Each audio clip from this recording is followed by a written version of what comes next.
Make tes pauses, cherchez vous-même la solution avant de regarder la correction. Bonne vidéo.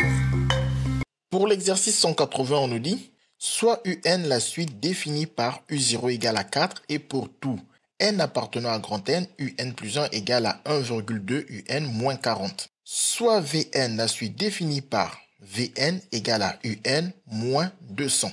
Première question, justifier que la suite Vn est une suite géométrique. Donc, on commence par rappeler qu'une suite géométrique a une formule de récurrence Vn plus 1 égale à Q fois Vn, où Q est la raison de la suite géométrique. Donc, si on arrive à montrer que le Vn plus 1 est égal à Q fois Vn, on pourra conclure qu'ici, la suite, elle est géométrique. On sait que dans certains exercices, pour montrer qu'une suite est géométrique, on envisage de calculer Vn plus 1 sur Vn pour montrer que c'est égal à une constante Q.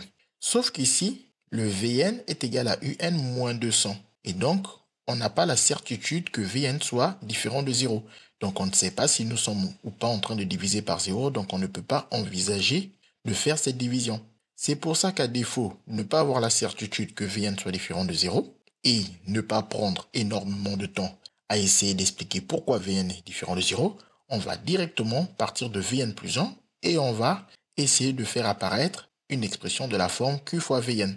Cette méthode est un grand classique qui arrive très souvent au bac. On vous donne une suite de ce type qu'on appelle une suite arithmético-géométrique, c'est-à-dire une suite telle que, si on oublie le coefficient ici avec le U, on a donc une expression qui nous fait penser à une suite arithmétique. Si on oublie la constante ici, en addition ou en soustraction, on a donc une expression qui nous fait penser à une suite géométrique. Mais attention, une telle suite n'est ni arithmétique ni géométrique. C'est juste qu'elle fait penser en même temps à une suite arithmétique et en même temps à une suite géométrique. Et pour trouver son expression, on passe toujours par une suite auxiliaire liée à cette suite arithmético-géométrique. C'est justement la suite Vn qui est la suite auxiliaire que nous allons montrer à l'aide d'une méthode classique, donc que vous pouvez retenir parce que si ça apparaît au bac, vous pouvez montrer que cette suite est géométrique de cette manière.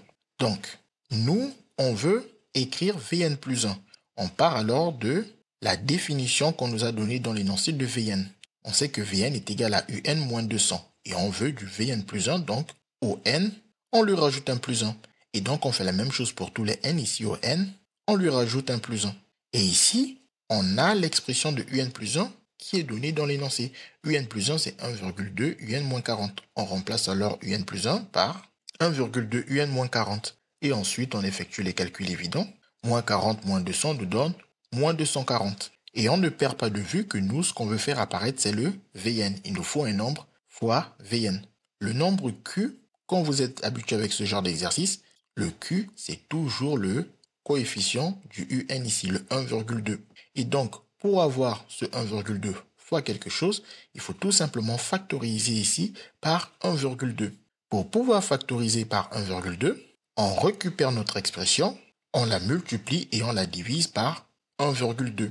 Parce que multiplier un nombre et le diviser par un autre, le même nombre, ne change pas le résultat. 10 fois 2, 20. 20 divisé par 2, ça redonne le 10. Sauf que ici, on ne va pas simplifier cette multiplication et division, on va plutôt distribuer la division par 1,2 à chacun des termes du numérateur.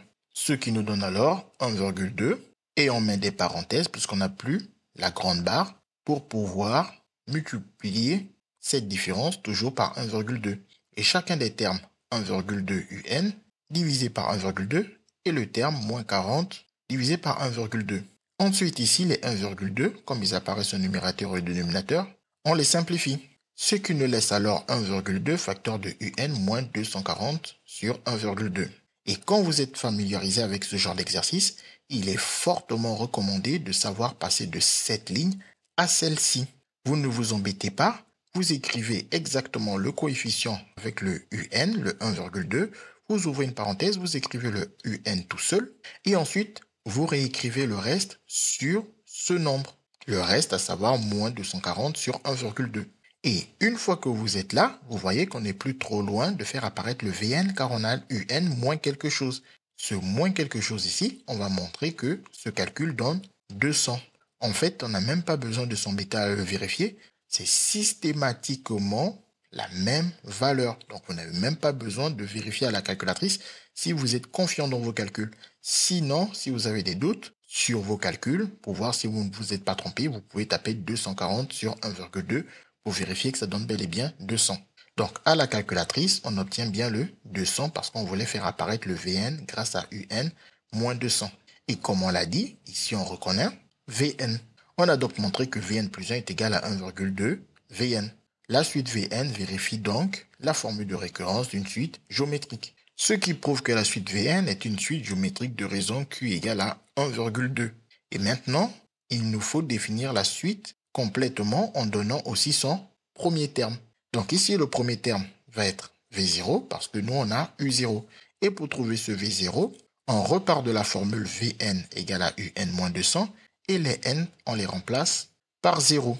Et maintenant que nous connaissons la valeur de U0 donnée dans l'énoncé, soit 4, d'après notre énoncé, on n'a plus qu'à faire 4 moins 200 qui nous donne moins 96, ce qui finalise notre réponse à la première question.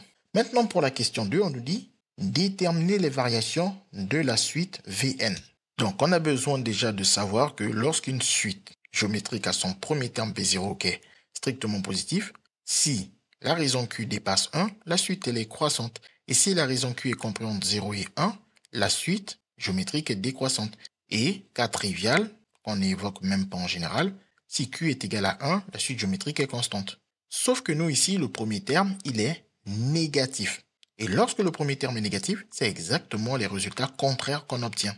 C'est-à-dire que lorsque le premier terme est négatif et que la raison dépasse 1, la suite n'est plus croissante, maintenant elle est décroissante. Et lorsque la raison Q est comprise entre 0 et 1, la suite n'est plus décroissante, elle est maintenant croissante. Et le résultat reste pareil, lorsque Q vaut 1, la suite est toujours constante. Notre suite ici, Vn, est dans ce cas, avec son premier terme négatif, moins 196, et sa raison 1,2 qui dépasse 1. Donc elle est décroissante. On peut donc utiliser ce résultat pour dire qu'elle est décroissante. Donc on dit que comme V0 est strictement plus petit que 0, et que la raison 1,2 de cette suite Vn est strictement plus grand que 1, alors d'après notre encadré, la suite Vn est une suite décroissante. Maintenant pour la question 3, on nous dit donner l'expression de Vn en fonction de n.